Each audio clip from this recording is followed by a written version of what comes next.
Hey guys, Happy New Year. The 2010s are officially over, and so with that in mind, guys, I want to do a video about my favorite films of the decade. Instead of doing a traditional top 10 video, I decided to make this a top 20 video in honor of the year 2020. So with that in mind, guys, here are my top 20 favorite films of the decade. But even with 20 slots, I had a lot of honorable mentions that I wanted to get out of the way. And so with that in mind, guys, here are my honorable mentions. The Babadook, Birdman, Beautiful, Coco, Gone Girl, Hereditary, Inside Out, The Shape of Water, Snowpiercer, and Wreck-It Ralph. So with that in mind, guys, here are my top 20 favorite films of the last decade.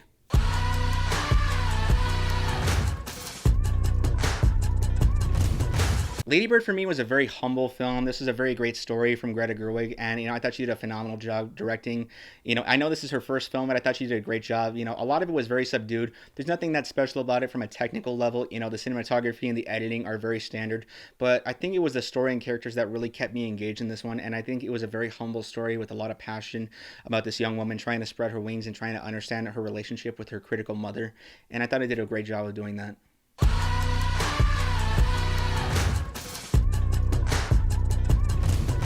Nightcrawler for me was a film that was very fascinating because of its commentary about how the audiences of today are actually more demanding of violence in the media and how we're subjected to it because of ratings and how much people are fascinated with violence, and showing the morality and the ethics of individuals, and how far they're willing to go to tell a better story. And I think Jake Gyllenhaal did a fantastic job with this film. I think he just knocked it out of the park as Lou, and he was a very unsettling and creepy character. I think what made him so scary was the fact that you just know that nothing about his character is going to change, and he's always going to find some kind of loophole, and I think that's what made him so unsettling to me.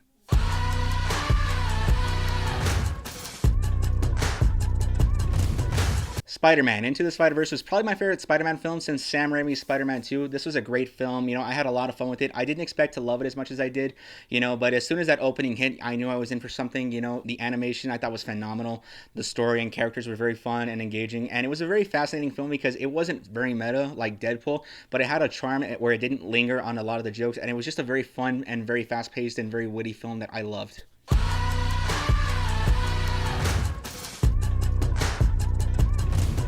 Prisoners was a film that stuck with me for a lot of reasons. I think this was a story that made me ask a lot of questions about myself, not because I didn't understand the story or the characters, but because I did understand them, and because I kept putting myself in their perspective, and I kept asking myself, what would I do?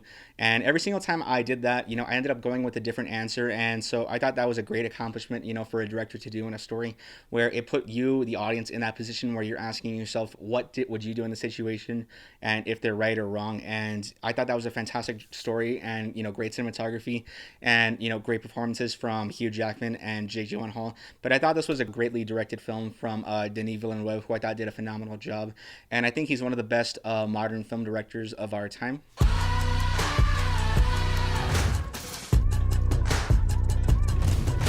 Straight Outta Compton, in my opinion, is probably my favorite biographical film. I think it's a superbly directed film from F. Gary Gray. This film did a great job for me because it did exactly what I would have done if I had directed this film, because instead of focusing on just their entire career as, the first and second and third act, it instead had their career as NWA actually be their first and second act, while the rest of the half of the film ended up being about their livelihoods and their paths after they were in NWA, which I thought was a great idea, and it was a great area to explore.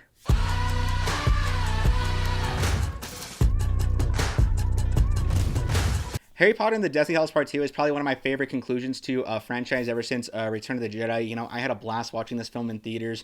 I went to see it with my mom, and I still remember watching it, and, it was just such an amazing experience. I still remember getting chills watching it, and even if it's not in theaters, I had a blast watching it because every single time I just felt this sense of weight and closure, and the circumstances were so high, and it was just such a phenomenal closing to this franchise that I grew up watching, and I had a blast watching it from beginning to end.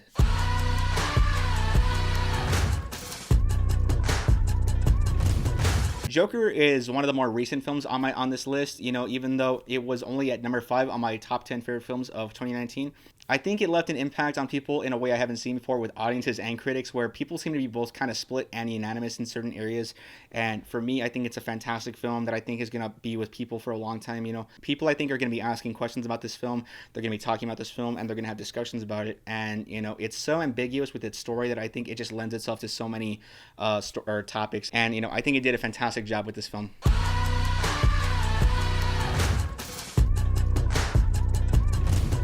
Blackfish was a film that stuck with me for a lot of reasons. I think it's a film that stuck with me because it was such a greatly told narrative. Even if you don't agree with what they're talking about or what they're presenting, or if you think that it's very biased, it's clear that this is a story that didn't really have much of a choice in being biased, but I think it does a fantastic job presenting us with the issues. And I thought it did a phenomenal job of showing us, the issues that were going on, and, the topic of, these killer whales in captivity. It was just very painful and heartbreaking that I absolutely loved it. And, I think it's a great film that should be appreciated.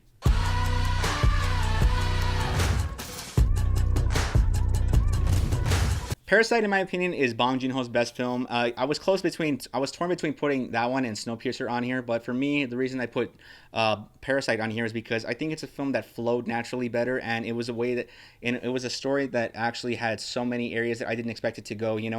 What I think made it so ingenious was the fact that it wasn't, confined to just one genre. You can't really define it that way because, it has so many elements that go with it. Sometimes it feels like a horror film, sometimes it feels like a comedy, a social commentary, a drama. And because it does that and it progresses and it flows so fluidly, it does such a fantastic job with its story. And I think it's a great film that deserves to be on this list.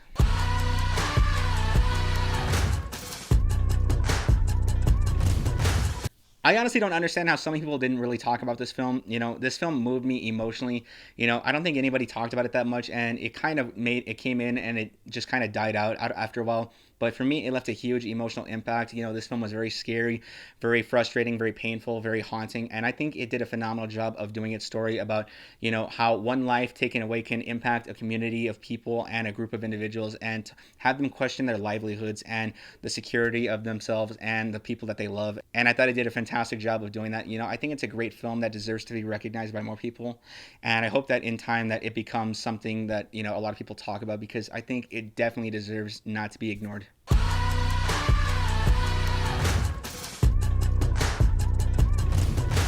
Once Upon a Time in Hollywood was actually my favorite film of 2019. Everything about it just clicks for me, from its story, its characters, its dialogue, the cinematography, the direction, the ending, and everything about it just clicks so beautifully. And it just felt so fluid and it works so well. I know a lot of people didn't really love this film like the way I do, but it's okay. I understand.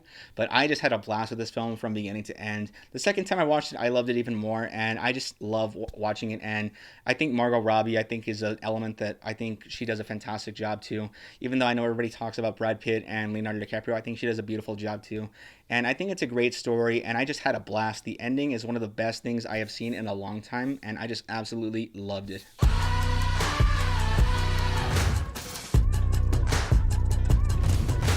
Martin Scorsese's Silence was a film that moved me to tears because it was a film that moved me spiritually, about faith, about conflict, about identity, and it just did so beautifully with its story and its characters and its, setting. I thought it did such a phenomenal job having you question what's right and what's wrong, and where do you draw the line with your faith, and where do you draw the line with morality. And it did such a beautiful job. This was a great take on religion that I thought was so beautifully, wonderfully told, that I absolutely loved it, and it moved me in a way that a lot of films don't really do nowadays.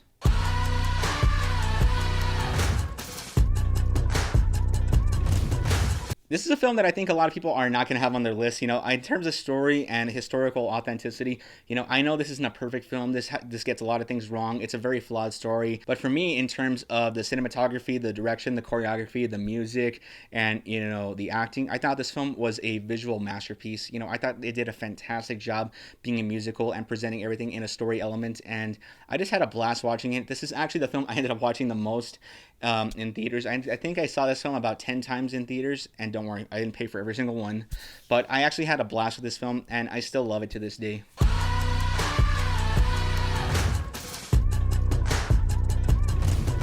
Lion was a film that definitely moved me emotionally. I thought it was heartbreaking, it was painful, and I was in tears watching it, and it hit me in a way that a lot of films don't really do. I didn't expect to love it as much as I did, but it definitely left its emotional impact on me all throughout these years, and I think it's still a beautifully told story.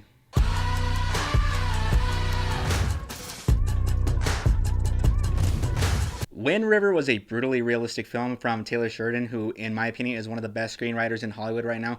This film was very painful. The performances from Jeremy Renner and Elizabeth Olsen were brilliant, but for me, the star of the show that really stole it from me was Gil Birmingham. I thought he did a fantastic job. Even though he wasn't in the film for very long, I felt like his performance is what really captivated the film. He just had so much pain and so much, misery in this character that it felt just so genuine and authentic, that it was just so painful and so brutal, but it felt so realistic and so heartbreaking, and it was just such a great film for me. Wind River was definitely a film I did not expect to love as much as I did, but it really was amazing.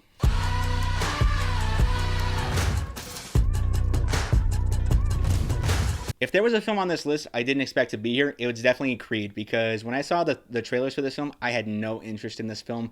I thought, what's the point of this story? But then when I saw it in theaters, I thought it was good, but then the more I watched it, the more I realized how much I loved this film, because this is a film that stuck with me for a long time. It still does to this day. Everything about it, from its direction, the performances from Michael B. Jordan and Sylvester Stallone, the gorgeous cinematography, and the profound and haunting dialogue, I thought it was perfect. It's a great film that I think is definitely a modern classic that I think just hit all the right marks in all the right ways in a way that we didn't expect it to, but we're so glad that we did.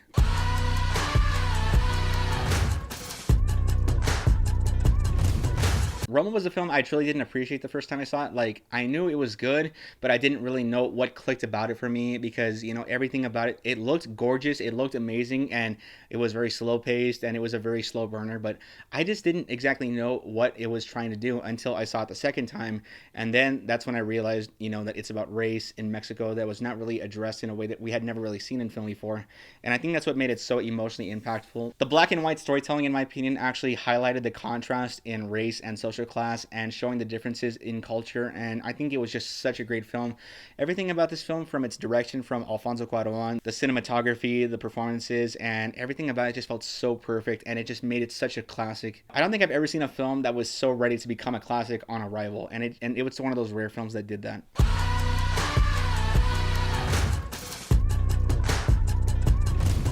Manchester by the Sea is probably the most painful film I had to sit through throughout this entire decade.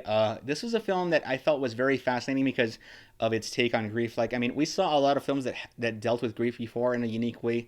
The Babadook did that, and Wind River did that. But I think for me, what I found fascinating about Manchester by the Sea was how it dealt with, the awkwardness of dealing with these situations, and how there's no right or wrong way of figuring out how you're going to grieve, because I think we all don't know how we're going to react until we lose a loved one.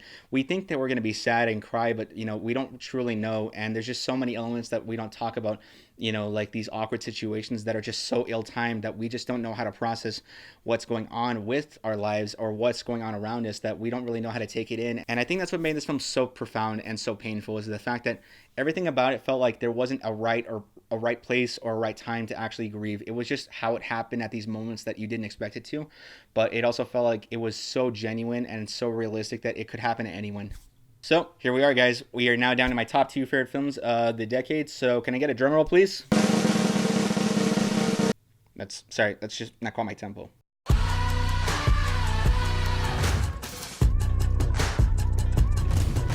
Whiplash was a film that, in my opinion, is just absolutely perfect. I don't think anything about this film needs to be changed, from its direction, its performances from J.K. Simmons and Miles Teller, the screenplay, the direction, the editing, the cinematography. Everything about this film just felt absolutely perfect. This is a very haunting story about, how far one is willing to go to achieve greatness, and the lengths at which it is okay to push somebody, and, when it's not okay, and the limitations that it brings. And I thought this was a fantastic film that explored that.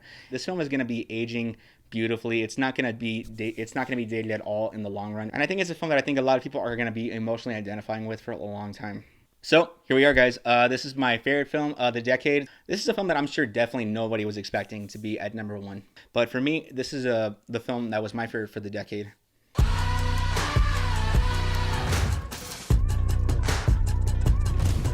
A lot of you guys might be asking yourselves what this movie is. If you haven't heard of it, I think it's a phenomenal documentary. This is actually the film that got me into filmmaking. Like, I knew I wanted to do filmmaking before, but this is definitely the film that made me realize that it was clear to me that what I wanted to do for the rest of my life. And it's a documentary about a CSI investigator in Juarez named Richie Soto, who actually lives in fear because his job is to actually do and investigate the crime scenes of murders that the drug cartels are doing in Juarez. And because he does that, him and his group of co-workers end up getting retaliated against, and some of them have had to pay the price with their lives. While on the other side of the border, we focus on a narco corrido singer who is a singer that makes his living by talking about and glorifying the guys who are in the drug cartels. The reason that I love this film a lot was because it highlighted Juarez's beauty and strength during its darkest period in time, and it made me realize that's exactly what I wanted to do in the future. I wanted to highlight the humanity and show that there was light even in the darkest of times, and just be a part of that history. You know, this is a very beautifully told documentary. It hit me very hard because it was one of the first films that I saw that took place in Juarez and in El Paso, and it hit me really hard. It was a very painful film, but I think it's a story that deserves to be told and acknowledged. And I think if you guys are interested in checking it out, it's on Vudu for free. It's a fantastic film, and I highly recommend checking it out for you guys. Even though this isn't going to be on anybody else's list, this is the film for me that actually inspired me to be a filmmaker, and for that alone, it's the reason that it's my #1 film of the decade. So there you go, guys. Those are my top 20 favorite films of the decade. Thank you so much for watching. If you guys are interested, I am also going to be doing an Oscar nominations reactions video on Monday with the Oscar nominations being announced. So look forward to that soon, guys, and I'll see you guys next time.